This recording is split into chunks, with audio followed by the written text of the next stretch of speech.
The so-called poker boom of the early 2000s marked the beginning of a series of significant developments in the industry. Prior to the sudden spike of interest in the game, poker was mostly a series of fixed-limit cash games played by a small percentage of the public. Then, seemingly overnight, the World Series of Poker saw a sudden shift in entrants, jumping from 800 in 2003 to around 8,000 3 years later. ESPN decided to do a live broadcast of the WSOP's main event. New poker markets began to open, and an entirely new figurehead emerged: the online professional player. What were the underlying causes of this unexpected rise in interest? And how did the poker industry respond? From its beginnings as a minority interest game, poker gained a new traction in the late 1990s with the release of Rounders, starring Matt Damon and Edward Norton, which quickly became a cult favorite among male college graduates for its portrayal of a talented young poker player up against a slew of pros. Several years later, life imitated art when 27-year-old accountant Chris Moneymaker emerged from obscurity to win the 2003 World Series of Poker and $2.5 million in prize money.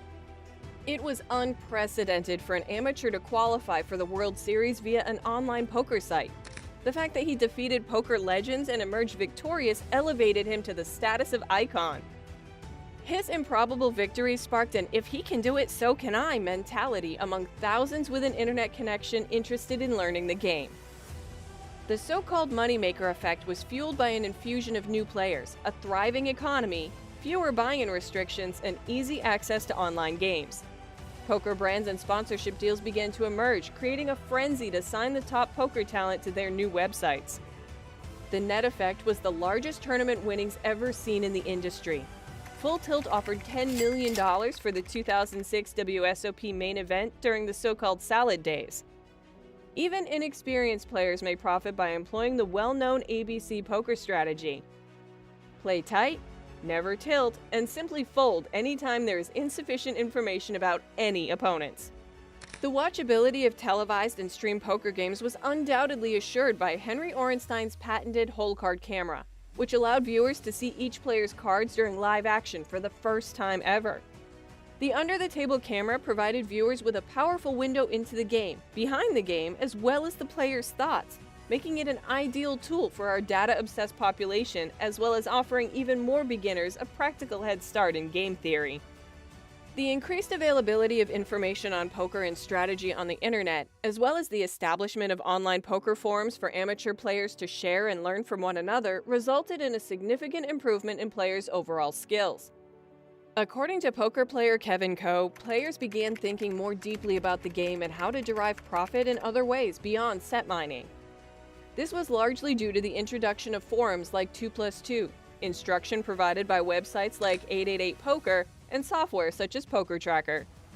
These materials have benefited amateur players by supporting a learn-by-play method that promotes continuous evaluation and performance improvement. The new breed of poker player doesn't rely solely on instinct. Their strategy is marked by a near-obsessive mathematical approach, with larger stakes spanning more streets.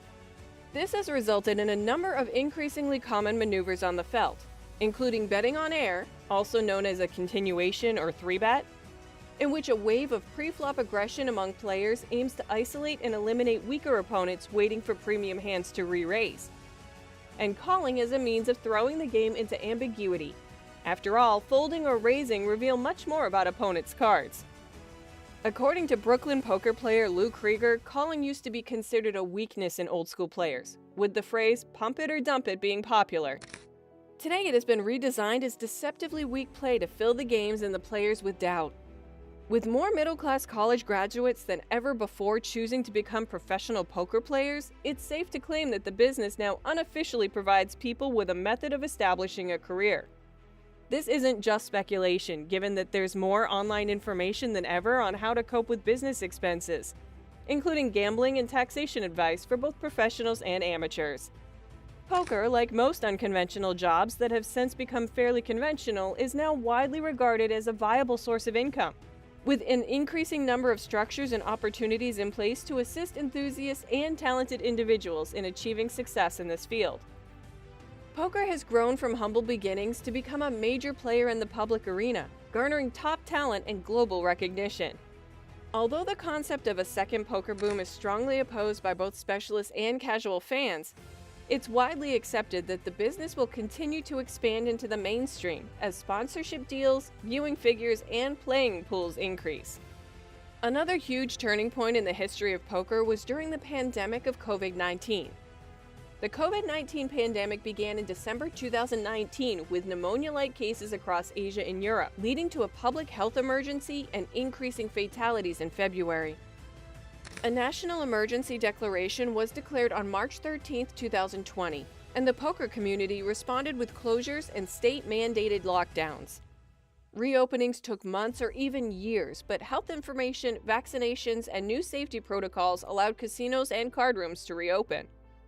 March 2020 marked the first time a person was diagnosed with COVID, with Wynn Resorts being the first Las Vegas casino to close its poker room. Poker pros like Daniel Negreanu demanded that poker rooms close, and the World Health Organization declared COVID-19 a pandemic. As cases appeared in more cities across America, poker rooms and entire casinos closed in quick succession.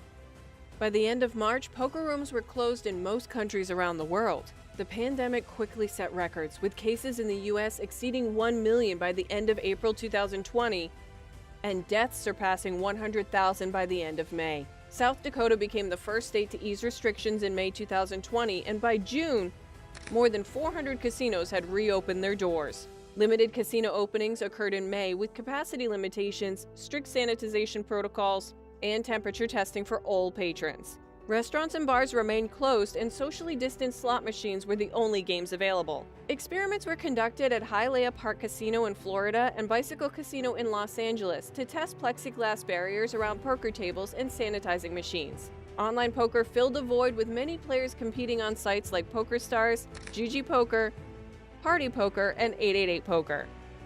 In 2020, online poker options in the U.S. were limited due to travel difficulties, leading players to improvise and access state-licensed sites like America's Card Room, BetOnline, and Ignition. After months of closures, poker rooms began to reopen cautiously, installing plexiglass dividers between players and separating dealers.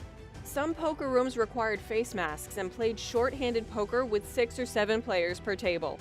The Mid-States Poker Tour hosted its MSPT Grand Falls in Iowa in late August 2020, drawing over 500 entries and a prize pool of $500,960. However, the implementation of face masks changed the face of poker, making it difficult for players to see opponents' faces, tells becoming harder to identify, smiles disappearing, and players hardly recognizing each other anymore.